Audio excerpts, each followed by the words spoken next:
la notion de gestion du temps est une notion absolument évidente, parce qu'on sait que la matière humaine, ça prend du temps. Le changement, la transformation des hommes, la transformation des compétences, l'évolution des métiers ne se fait pas en 1 an, en 2 ans. C'est quelque chose qui se fait dans la durée. Nouvelle Donne. Entretien avec Bruno Mettling. Bonjour à tous et bienvenue dans l'épisode 4 de la saison 2 de Nouvelle Donne. Je suis Sandra Marconi, journaliste pour Media Meeting, et je suis avec le créateur de ce podcast, président et fondateur du cabinet de conseil Topics, Bruno Mettling. Bonjour Bruno. Bonjour Sandra, bonjour à tous. Alors cette saison, Bruno, vous accueillez donc à chaque épisode un DRH qui viendra nous parler de sa vision du métier, des grands changements de cette fonction dans cette époque très particulière, ou encore des enjeux de demain. Et aujourd'hui, Bruno, vous avez choisi de recevoir François Noguet, le directeur des ressources humaines du groupe SNCF, et je vous laisse le soin de le présenter. J'accueille François avec beaucoup de plaisir pour plusieurs raisons. La première, c'est que François est reconnu dans la profession, dans la communauté des DRH, comme quelqu'un évidemment qui a beaucoup construit, qui a relevé des grands défis et qui est un homme de fidélité. Je le dis parce que quand on regarde son parcours, il a servi 2 grandes entreprises avec des allers-retours, ce qui est assez rare. C'est assez rare de voir un DRH revenir sur un défi précédent, et il l'a fait à 2 reprises. Il l'a fait avec Orano et puis il l'a fait à la SNCF plus récemment, puisque le président de Farandou lui a demandé de le rejoindre, et il est revenu dans cette belle et grande entreprise, mais qu'on sait aussi difficile sur le plan des ressources humaines. Et donc ça, c'est le premier message. On a un DRH, j'allais dire, de fidélité, de loyauté, et qui n'hésite pas à revenir sur des grands défis. Le deuxième enjeu, c'est qu'il est en charge, c'est une des caractéristiques des DRH qu'on a accueillis cette année, de l'un des plus grands défis. D'abord parce que la SNCF a toujours été un grand défi sur le plan humain, par sa taille, par sa dimension, par des relations sociales marquées par une identité très forte. Mais la SNCF vit un moment particulier de son histoire, avec des grandes transformations. Et croyez-moi, ce n'est pas galvaudé que de le dire. Le statut de cheminot, qui était un des éléments d'identité fondateur de la SNCF, a été remis en cause pour tous les nouveaux arrivants le 1er janvier de l'année dernière.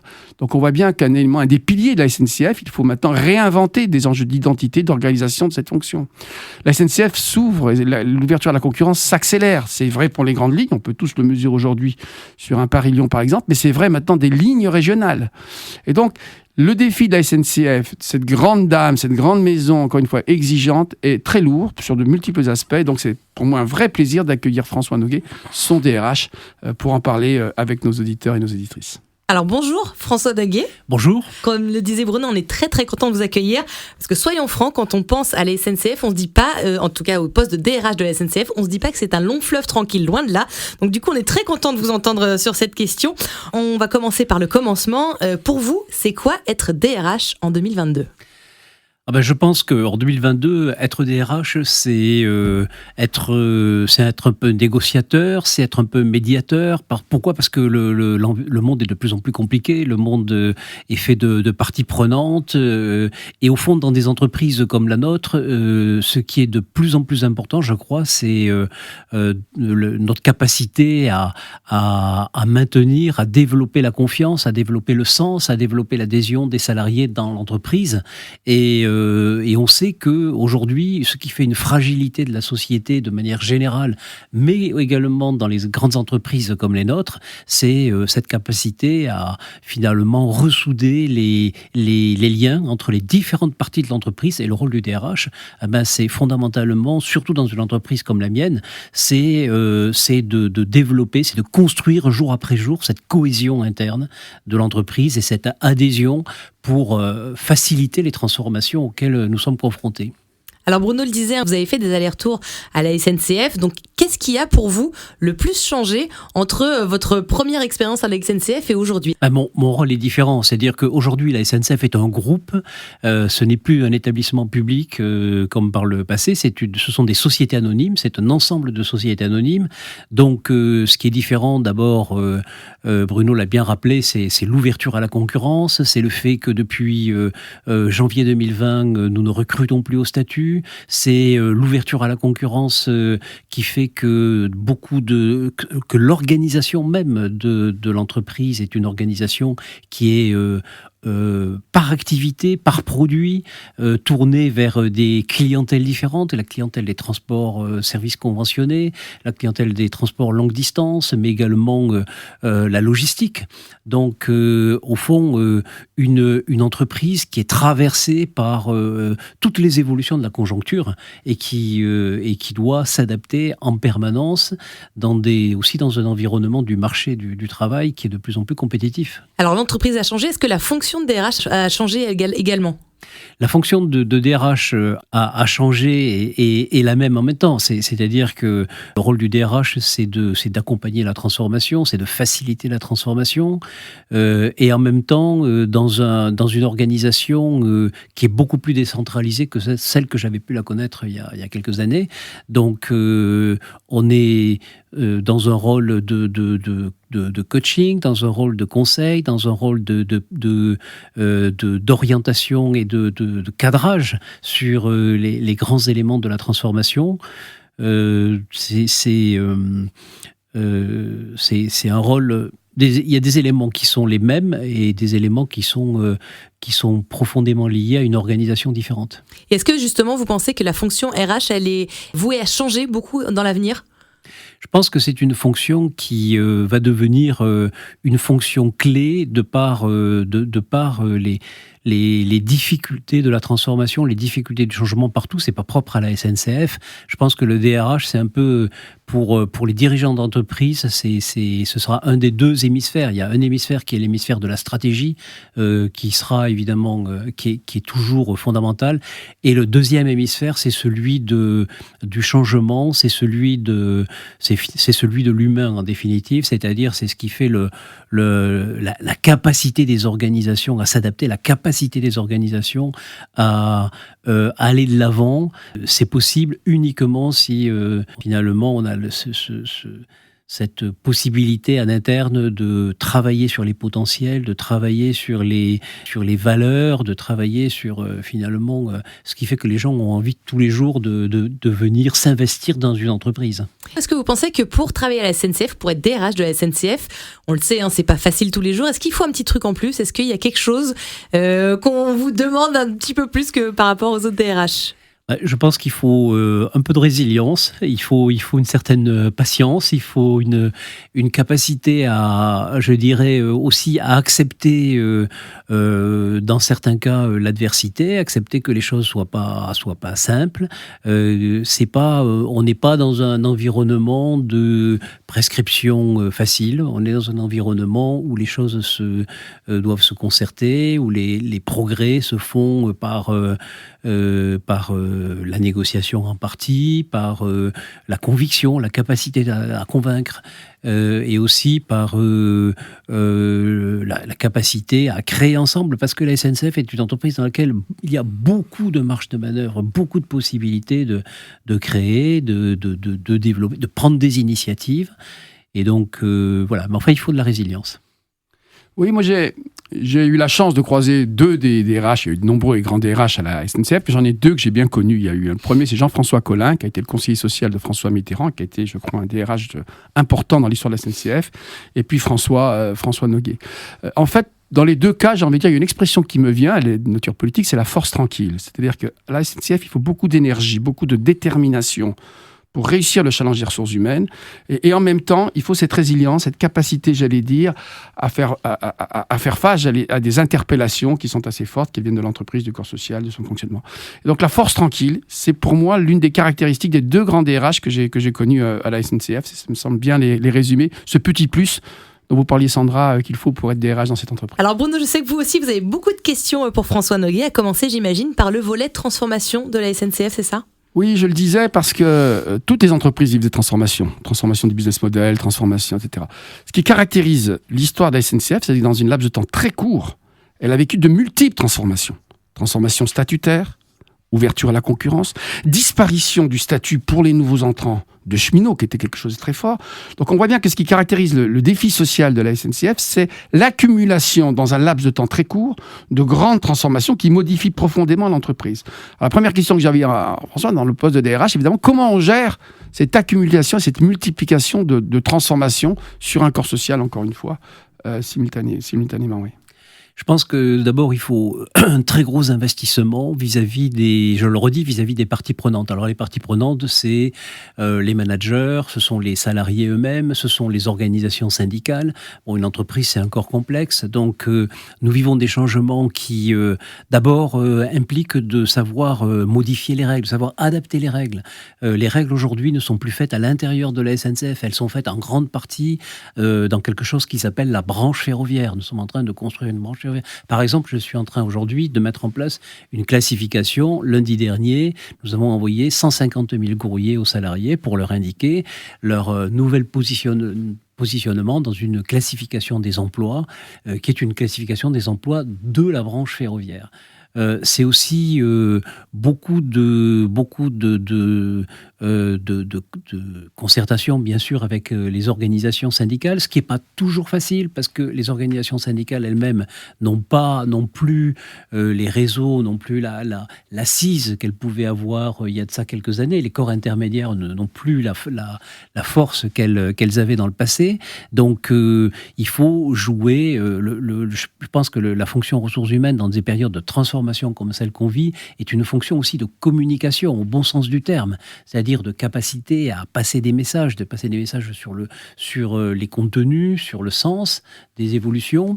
Et c'est également aussi, dans certains cas, accepter de gérer certaines ruptures et aussi des difficultés de coexistence entre deux mondes qui évoluent en parallèle. Je pense, comme tu le disais, aujourd'hui nous avons 30 000 salariés de droit commun, 130 000 salariés statutaires. Dans 10 ans, les salariés de droit commun seront 70 000 pour 70 000 statutaires, donc représenteront le même poids. Il faut gérer des règles différentes, il faut gérer mais en même temps avec une équité de traitement. Et ça, c'est pas simple, parce que chaque catégorie a tendance à se comparer à l'autre, et il faut être capable de gérer les deux, mais en montrant, en donnant la preuve de cette équité de traitement entre ces deux populations. Et justement, c'est quelque chose qui s'apprend, ça, à gérer avec les syndicats, à s'adresser à un public qui est un peu particulier. C'est quelque chose que vous avez appris sur le tas, ou c'est quelque chose que vous connaissiez déjà ? Pour exercer cette fonction, il faut une capacité d'écoute, une capacité, pas avoir le sentiment de détenir la vérité révélée, donc avoir profondément le sentiment que pour avancer, il faut co-construire, et donc accepter de faire bouger les lignes à deux. Donc oui, ça s'apprend. C'est peut-être, il faut aussi une certaine composante de caractère pour ça. Mais de toute façon, on peut pas faire ce boulot de DRH, surtout dans des périodes comme celle-là, sans avoir cette capacité à négocier. Et d'ailleurs, quand on dit négocier, si vous voulez, la négociation, elle n'est pas simplement avec les organisations syndicales. La négociation, elle est avec le corps managérial et avec les dirigeants de l'entreprise qui ont aussi des enjeux, qui ont des objectifs, qui ont des façons de voir. Et donc, en fait, c'est un peu un rôle de médiateur, au fond, de médiateur entre différentes parties prenantes. J'en ai cité deux, mais il y en a d'autres. Il y en a d'autres aussi en externe. François l'a dit, il parle de médiation. En fait, le métier de DRH est souvent un métier de définition des bons équilibres.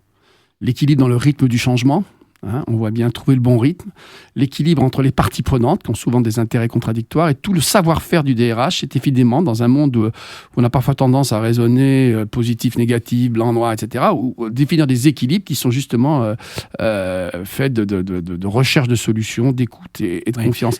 Et cela dit, je voudrais bien rebondir là-dessus, parce que il y a la dimension syndicale et sociale qu'on connaît bien à la SNCF, en tout cas, que les gens imaginent bien. Il y a la dimension managériale. Il a dit le mot, mais il faut savoir qu'il y avait aussi un gros effort d'adaptation, de transformation de la culture managériale de l'entreprise. Je pense que ce serait intéressant que tu nous en dises un mot. La culture managériale d'une entreprise comme la SNCF est une entreprise qui est marquée, traversée par cette culture de la sécurité. Vous savez qu'il y a, il y a une expression qui disait qu'à la SNCF, c'était une entreprise qui était plus plus hiérarchique presque que l'armée d'une certaine manière. Donc, ce qui est très lié à la nature des fonctions et des missions exercées par l'entreprise. En fait, l'entreprise aujourd'hui doit évoluer vers plus d'entrepreneuriat, vers plus de capacité d'initiative, vers plus de mobilité du point de vue managérial. Donc, le management, la transformation de l'entreprise, ça passe aussi par la transformation des managers, la capacité finalement nous quand on parle de performance globale, c'est en fait cette capacité à intégrer à la fois la dimension de la performance de production qui est d'exploitation avec la sécurité qui est un peu le fondement historique de la boîte, mais aussi la performance sur le plan économique et la performance sur le plan social et sur le plan humain. Pour revenir sur je pense les grands enjeux pour un DRH aujourd'hui dans une entreprise comme la mienne, je pense que la fonction RH, elle doit apporter dans cette entreprise traversée par de multiples mutations, de la cohésion dans les différentes parties de l'entreprise et en même temps l'équilibre dans le temps. La notion de gestion du temps est une notion absolument évidente parce qu'on sait que la matière humaine, ça prend du temps, le changement, la transformation des hommes, la transformation des compétences, l'évolution des métiers ne se fait pas en un an, en 2 ans. C'est quelque chose qui se fait dans la durée. Une autre question, parce qu'on l'a dit, il n'y a plus le statut, on ne recrute plus au statut, donc il y a ces 30 000 nouveaux collaborateurs. Comment on maintient quand même l'identité de la SNCF, qui historiquement s'est construite autour du statut de cheminot? Comment on maintient dans ce contexte-là, comment on fait émerger la nouvelle identité, à la fois dans la fidélité à des valeurs qui sont importantes, mais aussi, j'allais dire, avec la part de transformation, d'évolution que doit porter le nouveau statut juridique de l'entreprise? Je pense qu'il faut en fait réinventer, et nous sommes dans une période de réinvention d'une nouvelle promesse employeur. La promesse employeur historique d'une entreprise comme la nôtre, mais c'était vrai pour d'autres très grandes maisons de l'économie française, elle était basée sur le statut, elle était basée sur un régime spécial de retraite, elle était basée sur des valeurs métiers extrêmement fortes. Il faut qu'aujourd'hui reconstruire ce qui fait cette promesse employeur, ce qui fait cet attrait pour une entreprise comme la nôtre. Ça passe toujours par 2 éléments fondamentaux qui sont d'une part les valeurs métiers qui sont très fortes, qui resteront très fortes et qui est un élément d'attrait très important pour les jeunes candidats. Et deuxième élément fondamental, c'est les possibilités d'évolution, les possibilités de parcours, l'ascenseur social que nous avons dans une entreprise comme la SNCF. Je rappelle que 70% de nos cadres proviennent de la maîtrise et de l'exécution, ce qui est évidemment une promesse extrêmement forte pour des jeunes diplômés ou non diplômés qui nous rejoignent. Au-delà de ça, il faut construire une promesse plus large. Je pense qu'aujourd'hui, des jeunes qui viennent chez nous attendent une relation de qualité avec leur employeur, attendent une insertion positive au jour le jour dans leur collectif de travail. Ils attendent des possibilités d'évolution. Ils attendent aussi que l'entreprise les aide à s'engager du point de vue sociétal. Et c'est pour ça que nous avons mis en place un programme qui s'appelle SNCF et moi, parce que nous voulons mettre le salarié au cœur des attentions et donc au cœur des politiques ressources humaines. Et c'est un programme qui tourne autour de ces 4 sphères. La sphère de ma relation individuelle avec mon employeur, dans ma vie quotidienne, dans les difficultés de la vie que je peux rencontrer. La sphère du collectif de travail, donc qui passe par la qualité du management, qui passe par les conditions et l'environnement de travail. La sphère de l'appartenance au groupe avec toutes les possibilités d'évolution qu'il peut m'offrir. Et puis la sphère de l'engagement sociétal, parce qu'on est des citoyens, on est salariés, mais on est aussi des citoyens. Et si je suis dans une entreprise qui m'aide à m'investir dans des causes qui me sont chères, c'est un plus aujourd'hui qui est apprécié de plus en plus par les jeunes. Et donc ce programme SNCF et moi, c'est un programme structurant de fond dans lequel nous nous engageons, qui est le pilier humain en fait de notre projet d'entreprise et qui a une ambition à plusieurs années, qui est de reconstruire cette promesse employeur sur de nouvelles bases. Est-ce que justement les attentes ont changé de vos nouvelles recrues par rapport à celles qui sont là, puisqu'on sait qu'à la SNCF on fait des longues carrières? Est-ce que les attentes ont changé? Je pense que les attentes, quand on fait des enquêtes auprès des jeunes, aujourd'hui, il y a des attentes autour d'un certain nombre d'éléments. Il y a la question de l'équilibre entre la vie professionnelle et la vie privée, très important. Il y a la question de la possibilité de s'engager, de s'impliquer dans un métier qui a du sens et d'avoir une possibilité de se développer, et quand je dis se développer, c'est pas simplement du point de vue en termes de salaire ou en termes de galon, mais c'est de développer ses compétences, la reconnaissance qu'on peut obtenir dans l'entreprise. Et puis il y a aussi la raison d'être d'une entreprise. Et aujourd'hui, c'est quelque chose sur lequel nous travaillons avec le président de manière très très importante. Nous sommes convaincus que la SNCF est une entreprise qui a cette chance extraordinaire de participer, d'être un acteur de la transformation bas carbone, de la transformation écologique. Le train est un contributeur majeur, sera un contributeur majeur dans les années qui viennent de cette transformation bas carbone. Et je pense que pour des jeunes qui ont à choisir aujourd'hui parmi différentes entreprises, ça fait partie des éléments de leur choix. Et donc, évidemment, il faut que ce soit aussi un acte fort de notre engagement collectif sur cette évolution à la fois de société. Une entreprise comme la nôtre, se doit aussi d'être inclusive, parce que nous sommes à l'image de la société, nous sommes représentatifs. Les 150 000 cheminots de la SNCF sont vraiment représentatifs de toute la diversité de la société. Et donc, c'est également un axe majeur que d'accepter toutes les différences à l'intérieur de notre entreprise. Merci François Noguet. Pour terminer, on a une petite tradition, c'est de vous faire un petit portrait chinois. Je vais vous poser quelques questions et je vais vous demander de répondre rapidement à ces questions. Est-ce que vous êtes prêts ? Alors, votre meilleur souvenir professionnel ? Je pense que c'est peut-être la transformation d'Areva à Orano, parce que il y a eu, ça a été une période personnellement extrêmement épanouissante, dans la mesure où il a fallu à la fois restructurer dans un certain consensus, dans un consensus social certain. Deuxièmement, il a fallu changer de nom, donc c'était un enjeu de communication important. Il a fallu changer de siège social, et comme j'avais en charge à la fois les ressources humaines, la communication, l'immobilier, ça a été une période vraiment extrêmement riche. Également, bâtir un nouveau contrat social, et tout ça s'est fait, je crois, dans un contexte d'acceptation sociale très, très positive. L'échec qui vous a fait grandir ? Il y en a eu beaucoup. Par exemple, des projets de transformation qui n'ont pas été acceptés par mes dirigeants, et donc finalement, qui n'ont pas été acceptés par des négociations qui ont échoué. Donc voilà, ça fait partie de la vie, et ça aide à prendre du recul, ça aide à prendre aussi davantage un regard différent sur la nécessité du temps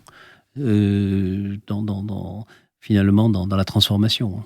L'entreprise que vous auriez aimé inventer ?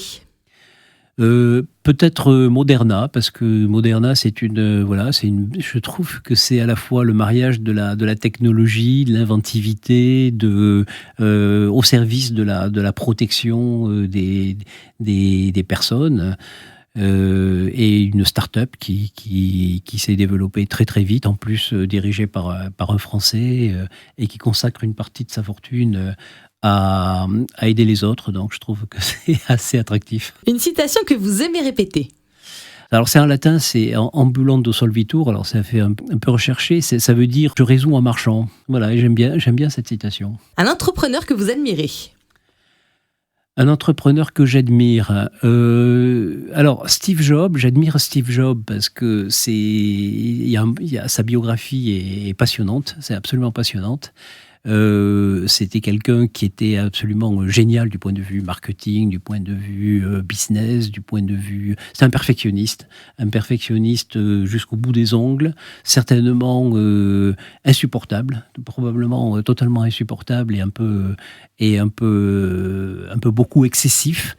Mais voilà, le genre de personnage qui est... Mais génial, quoi. Mais un entrepreneur génial. Si vous deviez explorer un autre métier?